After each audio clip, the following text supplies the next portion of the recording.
جنت بیگم نے دیوار پر لگی برسوں پرانی گھڑی کی جانب دیکھا۔ دن کا 1:30 بج چکا تھا، گویا اب منو کے آنے کا وقت ہو گیا تھا۔ نازو دال گرم کر لو، منو اب آنے ہی والا ہوگا، جنت بیگم نے بڑی بیٹی سے کہا۔ اچھا اماں، ابھی کرتی ہوں۔ نازو نے دال چولہے پر رکھی، ادھر دروازے پر کھٹ کھٹ ہوئی۔ ماں نے لپک کر دروازہ کھولا۔ آ گیا میرا چاند، آج دھوپ بہت تیز ہے، چہرہ کیسا لال ہو رہا ہے، جنت بیگم نے منو کا بستہ ایک طرف رکھتے ہوئے کہا۔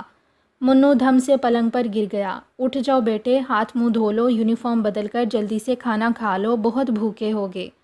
ہاں بھوک تو بہت لگی ہے اماں۔ منو نے کاہلی سے جوتے موزے اتارے، پھر کپڑے بدلنے چلا گیا۔ اب ہاتھ منہ دھو کر وہ کھانا کھانے کے لیے چوکی پر بیٹھ چکا تھا۔ نازو نے دسترخوان بچھایا، دال روٹی نکال کر سامنے رکھی۔ دال دیکھ کر منو کا موڈ خراب ہو گیا۔ آج پھر دال پکی ہے اماں، میں نہیں کھاؤں گا۔ کھا لو بیٹا، بری بات ہے، رزق کی برائی نہیں کرتے، اللہ تعالیٰ ناراض ہو جاتا ہے۔ میں نہیں کھاؤں گا، میں نے کہہ دیا نا کہ مجھے بھوک نہیں ہے۔ منو چوکی سے اٹھ کر اپنے بستر پر آنکھیں موند کر لیٹ گیا۔ جنت بیگم بیٹے کے قریب آ گئیں۔ منو، بہت بری بات ہے، اب تم بچے نہیں ہو، 7ویں کلاس میں پڑھ رہے ہو، اب تمہیں اپنی عادتیں ٹھیک کر لینی چاہیے۔ میری عادتیں بری نہیں ہیں اماں، میں نے کون سی غلط بات کی ہے، بس میں یہ کھانا نہیں کھا سکتا جو ہمارے گھر میں پکتا ہے، کبھی آلو، کبھی دال، کبھی شلجم، توبہ ہے۔ شکر کرو منو، تمہیں اللہ تعالیٰ پیٹ بھر کر کھانے کو دیتا ہے۔ نہیں بھرتا میرا پیٹ، منو نے چلا کر کہا۔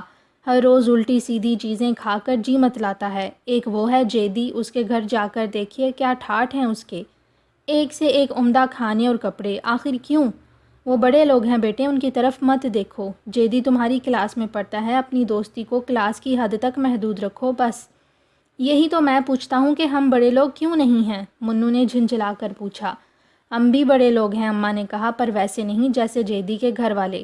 کیا مطلب ہے آپ کا؟ منو اٹھ کر بیٹھ گیا۔ یعنی ہم بڑے آدمی نہیں ہیں؟ گھر میں نہ ٹی وی، نہ فریج، نہ صوفے پردے، آخر کیا ہے ہمارے گھر میں، اور آپ کہتی ہیں کہ ہم بھی بڑے آدمی ہیں؟ جنت بیگم نے نرمی سے بیٹے کی طرف دیکھا اور بولی، بیٹا بڑے لوگ وہ ہوتے ہیں جن کا ظرف بڑا ہوتا ہے، مگر تم ان باتوں کو کیا؟ منو کی سمجھ میں واقعی کچھ بھی نہ آیا، بلکہ وہ ماں کی بات ٹھیک سے سن بھی نہیں رہا تھا۔ اس کا دھیان جیدی اور اس کی خوبصورت کوٹھی میں اٹکا ہوا تھا۔ اچانک ایک خیال کے تحت وہ بستر سے اٹھ کھڑا ہوا۔ کہاں جا رہے ہو؟ جنت بیگم نے پوچھا۔ میں جیدی کے گھر جا رہا ہوں، ابھی آ جاؤں گا۔ اس وقت اتنی دھوپ میں؟ اماں حیران رہ گئیں۔ یہ سامنے ہی تو ہے اس کا گھر، میں ابھی آیا، اور منو پل بھر میں جیدی کے گھر پہنچ گیا۔ ارے منور علی، تم اس وقت کیسے آ گئے؟ جاوید نے اسے حیرت سے دیکھا۔ دراصل میری حساب کی کتاب نہیں مل رہی تھی، شاید تمہارے بستے میں ہو، منو نے جھوٹ بول دیا۔ ابھی دیکھتا ہوں، آؤ بیٹھو۔ جیدی اپنا بستہ ٹٹولنے لگا، مگر منو کی کتاب اس میں کہاں تھی جو اسے ملتی۔ میرے پاس تو نہیں ہے، شاید اسکول میں رہ گئی ہو، جیدی نے کہا۔ اب منو کے پاس کوئی جواب نہ تھا۔ اتنے میں خان سامہ نے کھانا لگنے کی اطلاع دی۔ جیدی نے منو سے کہا، آؤ تم بھی کھانا کھا لو۔ میں گھر جا کر کھا لوں گا، منو نے جھوٹ موٹ تکلف کیا۔ نہیں منور، تم میرے گھر ہی کھانا کھا لو، ممی آپ منور کو بھی کھانا دے دیں، اس نے ابھی کھانا نہیں۔ منو دل ہی دل میں بہت خوش ہوا، دراصل وہ آیا ہی اس لیے تھا کہ جیدی کے گھر جائے اور عمدہ عمدہ کھانے کھائے۔ ذرا دیر بعد منو سب کے ساتھ بیٹھا مزیدار کھانا کھا رہا تھا۔ پلاؤ، قورمہ، مٹھائی اور پھل، سبھی کچھ تھا کھانے میں۔ منو نے خوب ڈٹ کر کھانا کھایا، تھوڑی دیر بعد گھر واپس آ گیا۔ جنت بیگم اس کے انتظار میں بیٹھی تھیں۔ کہاں رہ گئے تھے بیٹا؟ کھانا بھی نہیں کھایا؟ میں نے کھانا کھا لیا ہے اماں، منو نے لاپرواہی سے کہا اور سونے کے لیے لیٹ گیا۔ منو کے ابا غلام رسول ایک پرائمری اسکول میں ٹیچر تھے، 3 بیٹیاں اور ایک ہی بیٹا تھا۔ ایک بیٹی کی شادی طے کر چکے تھے، 2 بیٹیوں کی شادیاں طے تھیں، ان کی تیاری ہو رہی تھی۔ یہی وجہ تھی کہ گھر میں انتہائی تنگی تھی، لیکن منو سب کچھ سمجھتے ہوئے بھی ناسمجھ بن گیا تھا اور ہر بات میں ضد کیا کرتا تھا۔ اسے اپنے گھر کی ہر چیز ہی پرانی اور بیکار لگتی، جس کا اظہار وہ روزانہ ہی کیا کرتا تھا۔ رہ رہ کر وہ جیدی کے بارے میں سوچتا، کتنا خوش نصیب ہے جیدی، بڑی سی کوٹھی، کار، ملازم، کیا کچھ نہیں ہے اس کے پاس، اور ایک ہم ہیں غریب اور فضول سے لوگ۔ اماں اسے سمجھاتی تو وہ بدتمیزی پر اتر آتا۔ جیدی کے گھر کا کھانا اسے اتنا پسند آیا کہ اب وہ اکثر اسکول سے واپسی پر جیدی ہی کے گھر چلا جاتا اور وہاں سے خوب پیٹ بھر کر کھا پی کر اپنے گھر واپس آتا۔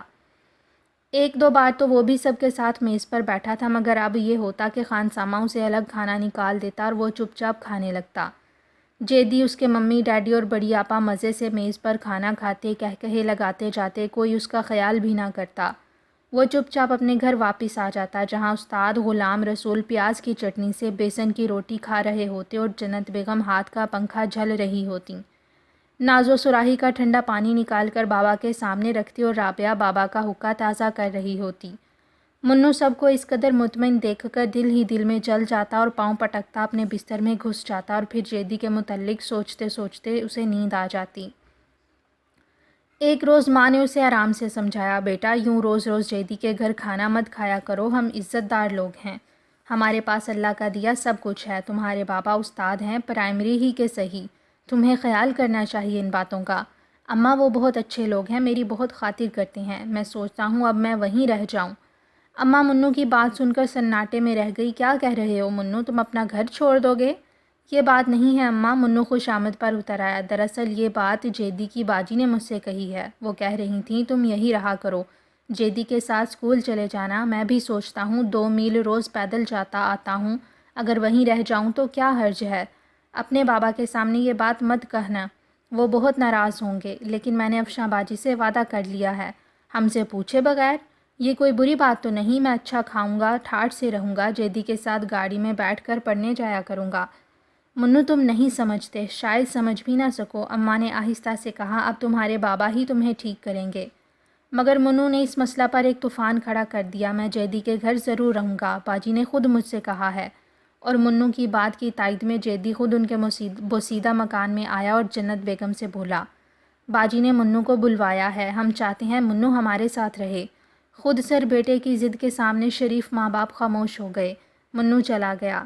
جنت بیگم کی آنکھوں میں آنسو دیکھ کر استاد غلام رسول نے کہا، رو مت منو کی ماں، وہ جلد لوٹ آئے گا، اور جنت بیگم نے اپنے آنسو خشک کر لیے۔ منو جیدی کے گھر بہت خوش تھا، واہ زندگی کا لطف آ گیا، کتنے اچھے ہیں سب لوگ، ہنستے کہکہے لگاتے تفریحیں کرتے، اور یہ گھر کیا کہنا، قیمتی ساز و سامان، ریشمی پردے، رنگ برنگے قالین، کیا کچھ نہیں یہاں۔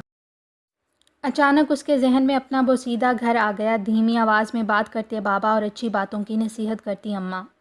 اس نے برا سا منہ بنایا، وہ بھی کوئی زندگی ہے؟ اسے افشاں باجی بہت اچھی لگتی تھی اور ان کا گول مٹول بیٹا گڈو تو اسے بہت پسند تھا۔ افشاں باجی منو کو ہر وقت اپنے ساتھ رکھتیں، جہاں بھی جاتی اپنی گاڑی میں منو کو ساتھ لے جاتیں، بس منو کا یہ کام ہوتا کہ گڈو کو گود میں لیے رہے اور بس۔ ایک روز منو نے جیدی سے پوچھا، اس پر جیدی نے برا سا منہ بنا کر کہا، باجی کی ان سے لڑائی ہو گئی ہے، باجی اب یہیں رہتی ہیں۔ کیوں؟ دراصل نعیم بھائی عجیب آدمی ہے، باجی سے کہتے تھے گھومو پھرو مت، گھر پر رہو، فیشن مت کرو، خیر باجی نے اچھا کیا ہمارے گھر آ گئیں، اب تو ٹھاٹھ کر رہی ہیں باجی۔ مگر جیدی کی یہ بات منو کو اچھی نہ لگی اور سمجھ میں بھی نہ آ سکی، اس کے ذہن میں تو اپنی بڑی باجی کا روپ تھا جو دلہا بھائی کے ساتھ کبھی کبھار ان کے گھر آتی تھیں۔ ایک روز ممی اور ڈیڈی کی خوش اخلاقی کا بھی بھانڈا پھوٹ گیا جب وہ باورچی خانے میں خانسامہ کے ساتھ بیٹھا تھا۔ اچانک کھانے کی میز سے زور زور سے لڑنے کی آوازیں آنے لگیں۔ ممی اور ڈیڈی دونوں چیخ رہے تھے، پہلے اردو اور پھر انگریزی میں۔ ڈیڈی نے کھانے کے برتن اٹھا کر زمین پر پھینک دیے اور چلے گئے۔ مرغ، قورمہ اور کباب زمین پر گرے پڑے تھے اور منو کے ذہن میں اماں کے الفاظ گونج رہے تھے، بیٹا رزق کی بے حرمتی نہیں کرتے، خدا ناراض ہو جاتا ہے۔ منو کا دل آپ ہی آپ اچاٹ ہو گیا۔ اچانک اسے احساس ہوا افشاں باجی نے اسے ملازم کی طرح رکھا ہوا ہے، گڈو کا ملازم۔ اگر ذرا بھی گڈو روتا تو فوراً افشاں باجی اسے آواز دیتی اور وہ اب تک اپنی حماقت میں یہ بات سمجھ ہی نہ سکا تھا۔ وہ نیکر اور شرٹیں جنہیں پہن کر وہ اترایا کرتا تھا، پتہ چلا سب جیدی کی اترن تھیں جو ممی نے اسے اس لیے دی تھیں تاکہ نئے کپڑوں کے لیے الماری میں جگہ بن سکے۔ وہ بغیر تنخواہ کا ملازم تھا۔ صبح جیدی کے ساتھ اسکول جاتا، اسکول سے واپس آ کر دوپہر کو خانسامہ کے ساتھ کھانا کھاتا، اس کے فوراً بعد ہی گڈو کے ساتھ اس کی ڈیوٹی لگ جاتی۔ شام کو افشاں باجی بن سنور کر گھومنے نکلتیں تو بھی اسے گڈو کی وجہ سے ساتھ لے جاتیں۔ رات گئے واپسی ہوتی، اسے ہوم ورک کرنے کا وقت بھی نہ ملتا، تھکن سے اس کا بدن ٹوٹنے لگتا، بہت جلد اسے مرغ، پلاؤ، کباب بدمزہ لگنے لگے۔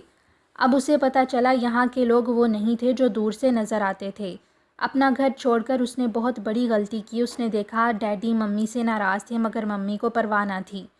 جیدی کی بیماری میں بھی ممی نے اپنا پروگرام نہ چھوڑا تھا، تب اسے اپنی پیاری اور عظیم ماں یاد، اس کے سراپا محبت اور ایثار، نرم آواز میں گفتگو کرنے والے بابا اور اس کو بے تحاشا پیار کرنے والی باجیاں۔ آہ یہ میں نے کیا کیا، یہ کوٹھی، یہ ساز و سامان، یہ آرائش سب فضول ہیں، یہ بڑے لوگ نہیں، ان کے ظرف بہت چھوٹے ہیں، اماں آپ ٹھیک کہتی ہیں۔ آگہی کا در اس پر کھلا تو وہ سب کچھ چھوڑ چھاڑ کر اماں کے گھر کی طرف بھاگا جو اس کا اپنا گھر تھا۔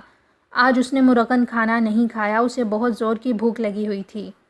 اس کے آنگن کا دروازہ کھلا ہوا تھا، سامنے چوکی پر دسترخوان بچھا تھا، سب خاموشی سے کھانا کھا رہے تھے۔ اس کی پلیٹ اس کی مخصوص جگہ پر رکھی تھی۔ اماں میں آ گیا ہوں، وہ شرمندہ شرمندہ سا اماں کے پاس آیا۔ اماں نے اسے گلے لگایا۔ بابا اب میں کہیں نہیں جاؤں گا، مجھے معاف کر دیجئے، وہ رونے لگا۔ میں تم سے ناراض نہیں ہوں بیٹے، بابا نے ملائمت سے کہا، آؤ کھانا کھا لو۔ مگر آج بھی اس گھر میں دال ہی پکی ہے منو، اماں نے آہستہ سے کہا۔ تو کیا ہوا اماں، آپ کے ہاتھ کی دال دوسروں کے مرغ پلاؤ سے کہیں بہتر ہے۔ اب میں ہمیشہ اللہ تعالیٰ کا شکر ادا کروں گا، اب یقیناً آپ کی باتیں سمجھ میں آ گئی ہیں۔ منو نے بہت شوق سے دال کا پیالہ اپنے سامنے سرکایا اور مزے لے لے کر کھانے لگا۔ جنت بیگم نے مسکرا کر خاوند کی طرف دیکھا، استاد غلام رسول بھی مسکرا رہے تھے۔ آج ان کی مسکراہٹ میں نرمی کے ساتھ اطمینان بھی شامل تھا۔